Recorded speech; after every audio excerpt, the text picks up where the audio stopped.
یہ Soviet union کا S-400 جو ان کا ایئر ڈیفنس سسٹم تھا اس کو تباہ کرا دیا انہوں نے کچھ گھنٹوں میں. پہلے دن ان کا وہ جو میٹ ہے انڈین ایئر فورس کی وہ Su-30 ایئر کرافٹس ہیں رشیا کے وہ گر گیا, مگ گر گیا. تو روس نے کہا ہوگا, امریکہ نے کہا ہوگا, فرانس نے کہا ہوگا, اسرائیل نے کہا ہوگا تو یہ تو ہمیں صفحہ 31 سے مٹانا چاہتا ہے. کس اناڑی کو ہم نے یہ سارے اکوپمنٹ دے دیا, اس سے کہو بس کرے. تو انہوں نے یہی وجہ تھی, جیسے کہا تھا نا کہ ابھی کسی اور کو ان کو بیچنا نہیں چاہیے اکوپمنٹ. یہ انہوں نے جنگ, میرے تو خیال میں شاید یہ وجہ تھی, اس لیے کہ اگر کچھ گھنٹے اور جاری رہتی تو ٹھیک ہے جنگ ہوتی ہے, ہمارا بھی نقصان, جنگ کوئی اچھی بات نہیں ہے, ہمارا بھی نقصان ہوتا, لیکن انڈیا سے زیادہ یہ جو عام مینوفیکچررز تھے ان کا جو نقصان ہو رہا تھا کہ ان کے سارے جو کھلونے تھے وہ پاکستان کی فوج, ہماری ایئر فورس, ہماری آرمی, ہماری نیوی ان کے تاک میں لگی ہوئی انہیں تباہ کر رہی تھی. تو 3 گھنٹے میں وہ 8:15 بجے آگے لائن پہ, پھر ضرور اس کے بعد کچھ ٹائم لگا. اور ان کی میں یہ کہوں گا کہ یہ کہنے کے بعد کہ ہم جنگ روکنا چاہتے ہیں, پھر بھی ہم نے اس کے بعد اٹیکس نہیں کیے. ہم نے وہ 3 گھنٹے میں سارا کام کیا تھا. انہوں نے اس کے بعد جو بولاڑی میں ہمارے 5 جوان شہید ہوئے ہیں, وہ میزائل 12 بجے 12:15 بجے کے قریب آ کے لگائے ادھر, جب یہ بات کر چکے تھے. وہ نقصان ہمیں ہوا, اور میں خاص طور پہ چاہوں گا کہ ان شہداء کے نام لوں. میں چاہ رہا تھا کہ ان کے لیے نام لے کے دعا کروں, لیکن وہ دعا ہو گئی تھی پہلے. میں جو بولاڑی میں ہمارے squadron leader Usman Yousaf, chief technician Aurangzeb, senior technician Najeeb, technician Farooq, senior technician Mubashir اور سینئر ٹیکنیشین محمد ایاز, یہ جو شہید ہوئے ان کے لیے بھی دعا کرنا چاہتا ہوں. تو خیر یہ جی وہ 3 گھنٹے کی کارروائی تھی جس کے اندر ہندوستان کو پتہ چل گیا کہ بھائی یہ قوم جب متحد ہے, پاکستانی جب متحد ہیں, ہم نے نقصان اٹھائے, ہم نے ہمیشہ اس وقت نقصان اٹھائے جب ہم متحد نہیں رہے, لیکن اس دفعہ ہم سب ساتھ تھے. اور اس متحد قوم میں اللہ تعالیٰ کی مدد سے, اللہ تعالیٰ کی کرم سے ہم نے فتح حاصل کی. اس فتح کے اندر جیسے میں نے کہا کہ پوری پاکستانی قوم مبارکباد کی مستحق ہے. جس طریقے سے ہماری سب پولیٹیکل پارٹیز نے یکجا ہو کے اپنی سارے اختلافات ایک طرف کر کے, سوائے شبیر کے, اس لیے اس کو بھی اختلاف ہے, سارے اختلافات ایک طرف کر کے پاکستانی فوج اور ملک کی دفاع کے لیے ساتھ کھڑے ہوئے. ہماری ساری قومیتیں, سارے ریلیجنز, چاہے وہ ہندو ہو, چاہے مسلمان ہو, چاہے عیسائی ہو, یا کسی اور مذہب سے تعلق رکھتا ہو, اس کے زبان پہ ایک ہی نعرہ تھا, پاکستان زندہ باد. اور ساری ایتھنیسٹیز, ہم ویسے بڑھ جاتے ہیں چیزوں میں, کوئی سندھی بن جاتا ہے, کوئی پٹھان, کوئی بلوچ, کوئی پنجابی, لیکن اس وقت سب اکٹھے تھے. یہ ہم نے ظاہر کیا, اور یہی جیسے ہم نے کہا اگر ایسے ہی متحد رہے تو ہمارے اوپر جو اور تکالیف ہے اللہ تعالیٰ بھی ان کی مدد کرتا ہے جو اپنی مدد خود کرتے ہیں. تو ساری ایتھنیسٹیز وہ بھی ایک ساتھ تھیں. ہمارا میڈیا جس پہ ہمیں اکثر شکایت رہتی ہے, جس سے کل کچھ 2-3 میڈیا کے سینئر لوگ ملے تھے کہ جی وہ انڈین میڈیا کو دیکھ کے تو آپ ہمیں فرشتہ سمجھتے ہوں گے. واقعی ہے, فرشتہ ابھی بھی نہیں سمجھتے, لیکن شکر ادا کرتے ہیں کہ ویسے پاگل نہیں ہے ہمارے پاس. تو ہماری میڈیا بڑی مبارکباد کی مستحق ہے. سائبر وارفیئر میں ہمارے وہ جو ڈیجیٹل میڈیا تھے ان کی پتہ نہیں سائٹس بلاک کر دی ہمارے بچے آپ کو پتہ ہے دوستوں کو شاید پتہ ہوگا کچھ کو سب سے پہلا کمپیوٹر وائرس برین کے نام سے تھا وہ پاکستانیوں نے بنایا تھا تو ہم بڑے تیز ہیں ہر چیز میں انہوں نے ان کی سائٹس ہیک کر دی اور 2-3 گھنٹے میں جو ان کے ساتھ ہوا تو پھر آپ نے وہ ٹیلی ویژن میں سب نے دیکھی ہوگی گجرات کے کسائی کی جب وہ اپنے وزیروں کے 2-3 وزیر اور سروسز چیف کے ساتھ بیٹھا ہوا تھا تو اس کی باڈی لینگویج سے ہی پتہ چل رہا تھا کہ کیا حالت ہوئی ہے اس کے ساتھ. میں سب کو مبارکباد دیتا ہوں, سب مبارکباد کے مستحق ہیں. میں اپنے جو دوست ممالک ہیں, خاص طور پہ وہ دوست ممالک جنہوں نے ہماری دفاعی صلاحیتوں کو مضبوط کیا, اور میں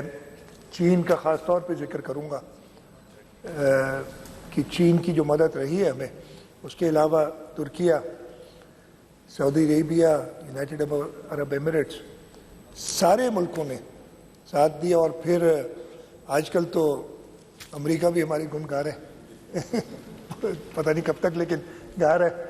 آپ دیکھ رہے ہیں کہ آپ نے سنا ہوگا کہ وہ اس نے یہ جو ہم فون سب استعمال کرتے ہیں وہ ایپل کمپیوٹرز کہ جو اس کے سی ای او ہے ٹیم کوک اس کو منع کہ بھائی ہندوستان میں, اس نے اسے پتہ چل گیا بھائی یہ صحیح چیز بنانے والے نہیں ہیں, یہ تمہارا کہیں نہ کہیں منہ کالا کریں گے جیسے کہ باقی لوگوں کا کیا ہے, اس کو منع کر دیا ہے. اور جو ہماری ڈپلومیٹک فرنٹ پہ فتح ہوئی ہے اس پہ, جو انڈیا بھارت یہ ماننے کے لیے تیار نہیں تھا کہ کشمیر کوئی ایشو ہے, وہ یہ بھی نہیں کہتا تھا کہ یہ بائیلیٹرل ایشو ہے پاکستان اور انڈیا کے درمیان, اس کو ایشو ہی نہیں مانتا تھا. لیکن اس کے لیے جب یونائٹڈ اسٹیٹس نے اور ان کے جو صدر ہیں امریکہ کے, انہوں نے بڑا ڈیٹیلڈ پوری دنیا کو یہ ہے کہ جی یہ بات چیت ہوگی اور جس میں کشمیر کا معاملہ بھی ہوگا, تو نہ صرف اب انڈیا کو ہم نے ڈپلومیٹک فرنٹ پہ جس طریقے سے کام کیا ہے کہ انڈیا اس چیز پہ بھی راضی ہوا ہے, اور تو ڈپلومیٹک فرنٹ پہ بھی ہماری کامیابیاں اس چیز میں ہوئی ہیں. ان ممالک کی جنہوں نے سیز فائر میں مدد کی ہے, اس لیے کہ جیسے میں نے کہا ہم ایک امن پسند قوم ہے, ہم جنگ نہیں چاہتے, لیکن اگر کوئی ہمارے اوپر جنگ مسلط کرے گا تو اس کو جواب دینا اچھی طرح جانتے ہیں. ہمارے جو شہداء ہیں خاص طور پہ اس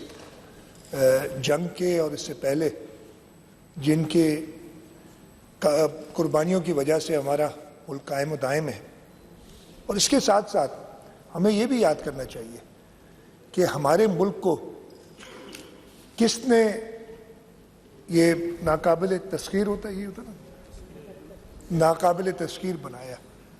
شہید ذوالفقار علی بھٹو, جس نے کہا تھا کہ ہم گھاس کھائیں گے لیکن اپنے آپ کو ایٹمی طاقت بنائیں گے.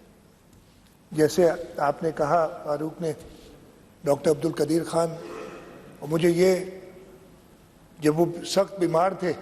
کراچی میں ایڈمٹ تھے اور میں نے ان سے ان کی طبیعت پوچھی تو انہوں نے مجھے خط لکھا تھا ایک کہ آپ واحد سیاستدان ہیں جو اس وقت تھے, پرائم منسٹر بھی ایک ہوتے تھے, باقی صوبوں کے بھی چیف منسٹر, جس نے مجھے پوچھا ہے وہ ہے میرے پاس ابھی تک. بالکل جو شہید ذوالفقار علی بھٹو نے ٹیم بنائی تھی اس وقت سب کو اس کا پتہ ہے. اس کے بعد شہید محترمہ بے نظیر بھٹو نے جس طریقے سے وہ M11 میزائل ٹیکنالوجی, جس کے اوپر آج ہمارے سارے میزائلز اس پہ بیسڈ ہیں, فتح 1, فتح 2, ابدالی, جو بھی نام ہے, یہ سارے اس میزائل ٹیکنالوجی لائی تھی, ان پہ بیسڈ ہیں. ہماری انڈیجنس جو ہے ہم نے یہ ڈیولپ کیے ہیں. ہاں ہمارے دوست ملکوں کی مدد اس میں شامل رہی ہے اس میں, لیکن ہم انڈیجنسلی ان میزائلز کو بناتے ہیں. شہید محترمہ بے نظیر بھٹو, صدر آصف علی زرداری جو ہمارے کمانڈر ان چیف ہیں, اور جنہوں نے مجھے پتہ ہے پرسنلی، میں پچھلے کتنے سال ہو گیا 17 سال سے ان کے ساتھ بڑا کلوزلی کام کر رہا ہوں کہ جس طریقے سے وہ اپنی افواج کی اکوپمنٹ پہ ان کی ویل بینگ کا خیال رکھتے ہیں، وہ میرا نہیں خیال ہے کہ کوئی اور سربراہ مملکت ایسے کرتا ہوگا. اور پھر last but not the least, chairman Bilawal Bhutto Zardari, سب نے بات کی، لون وائس تھے ادھر، پتہ نہیں کتنے ہندوستان کے لوگ تھے، انڈیا سے، باقی دنیا سے، اس لیے کہ انڈیا نے اپنا ایک بیفور 10th of May ایک ایسا ماحول بنایا ہوا تھا کہ ہمیں ٹیررسٹ بنا کے رکھا ہوا تھا، لیکن وہ 10 مئی کے جواب سے پہلے بلاول بھٹو زرداری صاحب نے وہ جو انٹرنیشنل میڈیا کا فرنٹ سنبھالا ہوا تھا، سمجھ سے باہر تھا. اسی کی وجہ سے انڈیا کے کئی جرنلسٹوں نے دیکھا ہوگا کیا کیا وہ باتیں کر رہے تھے، اس لیے کہ ان کو وہ ہرٹ ہو رہی تھی چیزیں جس طریقے سے پیش کر رہے تھے. انڈیا میں بیٹھ کے جب گئے تھے بلاول صاحب ایز فارن منسٹر، ادھر انہوں نے انڈیا کی غلط پروپیگنڈا کا جواب دیا تھا بڑی مؤثر طریقے سے. تو یہ اس کے ساتھ ساتھ ضرور ہمارے آرم فورسز کے تینوں سروسز کے chief general Asim Munir, air chief marshal Babar Sindhu صاحب، زہیر الدین بابر سندھو صاحب، ایڈمرل نوید اشرف صاحب، ان کے سارے افسران اور ہر سیلر، ہر فوجی سپاہی، آرمی کا سپاہی، ہر ہمارا ایئرمین، وہ مبارکباد کے اور ہم سب کی طرف سے شکریہ کے مستحق ہے. اور آج کی یہ قرارداد جو ڈاکٹر عزرا نے دی ہے، یہ ان سب چیزوں کو سمیٹتی ہے. بڑی کمپریہنسو قرارداد ہے جس کے اندر شکریہ بھی ادا کر رہے ہیں، کنڈیم بھی کر رہے ہیں انڈیا کی جو اگریشن ہے اس کو. ہم اپنے آرم فورسز کو سلیوٹ کر رہے ہیں، اپنے سولجرز کو، سیلرز کو، ایئرمین کو ٹریبیوٹ پیش کر رہے ہیں. ہمارے شہداء کے لیے ہے اور پوری پاکستان قوم کا شکریہ ادا کر رہے ہیں. ہم بیٹھ کے ادھر اپنے دوست ممالک کا شکریہ ادا کر رہے ہیں. اس کے ساتھ ساتھ جو ہمارا کشمیر پہ ہماری ریزولوشن ہے اس کے بارے میں بات کریں کہ یونائٹڈ اسٹیٹس ریزولوشن کو اپنے ایڈہیر کرنا ہے. جو ٹریٹیز ہیں، انٹرنیشنل ٹریٹیز، ان کو ہم کہہ رہے ہیں کہ جی ان ٹریٹیز کو اپ ہولڈ کیا جائے. اور اس کے ساتھ ساتھ ہم یہ عزم دے رہے ہیں کہ یہ ہاؤس، ہم ممبران اپنی قوم، اپنی افواج کے ساتھ ہمیشہ کھڑے رہیں گے. میں چاہوں گا کہ پورا ہاؤس، اور مجھے یقین ہے کہ سب اس کی فیور میں سب مل کے اس کو یونینیمسلی پاس کریں، تاکہ جن لوگوں جو مبارکباد کے مستحق ہیں، پاکستانی قوم، ہماری آرم فورسز، ہماری پولیٹیکل لیڈرشپ، یہ سب کو وہ مبارک ملے. آپ کا بہت بہت شکریہ اسپیکر صاحب. پاکستان زندہ باد.